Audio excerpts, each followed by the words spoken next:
In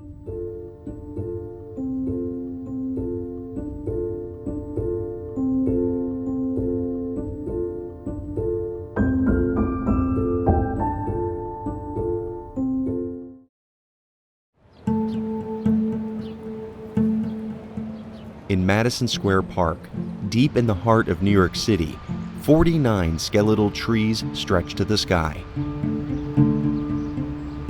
Ghost Forest is a 6-month installation by the artist Maya Lin, made with Atlantic white cedars that were victims of climate change.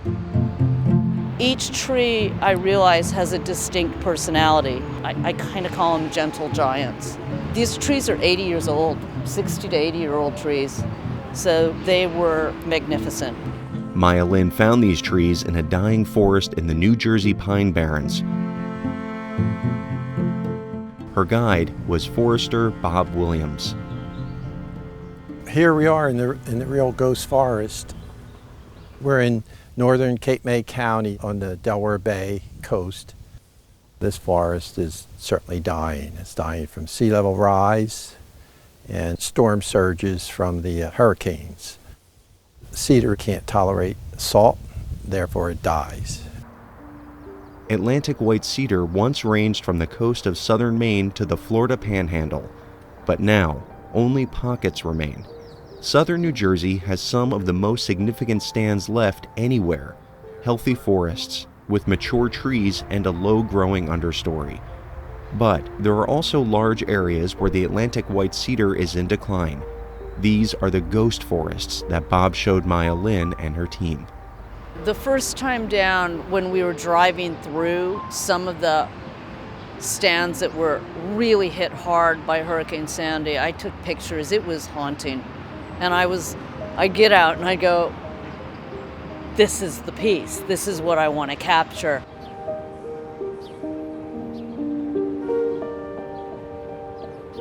After they had installed the trees, my wife and I drove up to the city to see them. And I'll be honest, driving there, I was pretty skeptical that this is going to look fake. You know, that's an artist. She doesn't know the forest like I do.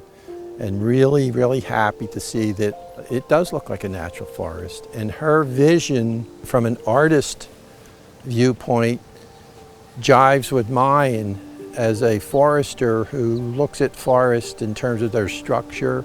And I think she actually did that. Ghost Forest is part of What is Missing, an ongoing series and website focused on the environment. Maya Lin calls the series her last project because she plans to spend the rest of her life working on it. It's that important to her. We have very little time, but that I am going to be absolutely an optimist.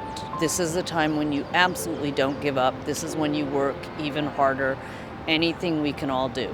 Maya Lin is one of the great and visionary artists of our time, and she brings an acute vision as an artist and pairs that with her environmental activism.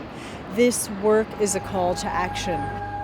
Maya Lin created what is perhaps the best-known public artwork of our time, the Vietnam Veterans Memorial in Washington, D.C. Her environmental works are also memorials of a kind, but they ask us to look to the future as well. Ghost Forest is the latest of these. It was commissioned by the Madison Square Park Conservancy. We have 3 core programs: art, horticulture, and sustainability. The art program is just an extraordinary way to change the space. When you bring each artist does their thing, and suddenly the place is a different place, and it's a different conversation, and it stimulates different ideas. Such as thinking about ghost forests. They're on the rise around the world. Mostly a lot of ghost forests are referring to saltwater inundation, but it really depends on where you are. In some places, forests are dying due to catastrophic fires or beetle infestations. Each has its own problems and potential solutions. Some, like the Atlantic white cedar, can be restored. The question becomes, okay, the forest is dying. What do we do? The answer is huge. To stand by and just watch it happen is just irresponsible. Some forests actually will regenerate on their own, and when we can let that happen, we should. When it's not happening, we need to intervene.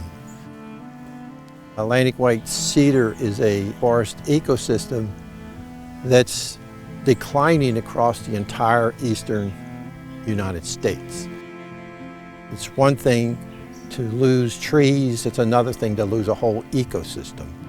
I became fascinated with the Pine Barrens when I read John McPhee's book on it, and I actually had the good fortune of maybe 10 years ago, I got to meet him, and he said, would you want to go out to the Pine Barrens? So we went out to the Pine Barrens, and it was such a treat, and we met with an ecologist. So I've again been very, very fascinated by the ecology of the Pine Barrens as well.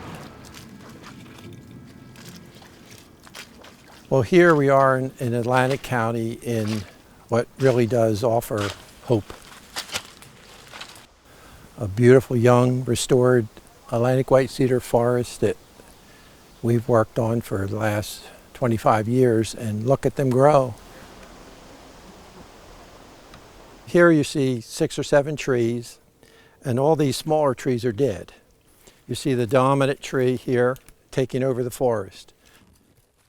They shade out these die off, and trees will be dying off in here for the right reason for decades to come, not the wrong reasons. And these dominant trees are the trees that will become your 100, 200-year-old trees.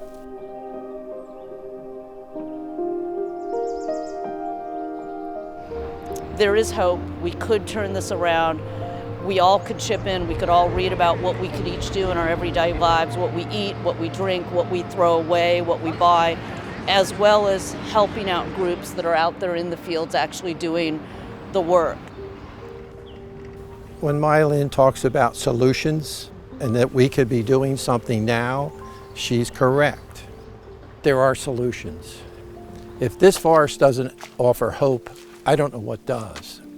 Look at it.